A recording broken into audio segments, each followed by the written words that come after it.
বাবা, কে বক করলো? কোথা দিয়ে হলো? কোথা দিয়ে?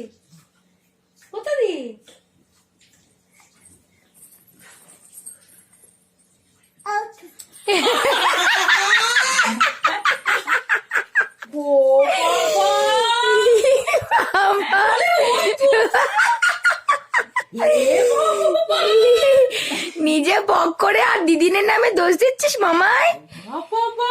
এ বাবা, মা কোথা দিয়ে হলো? সেটাই নিজে বক করে দিদিনের নামে দোষ দিচ্ছে মামা। এ বাবা, মাও জিজ্ঞেস করো কোথা দিয়ে বক হয়েছে।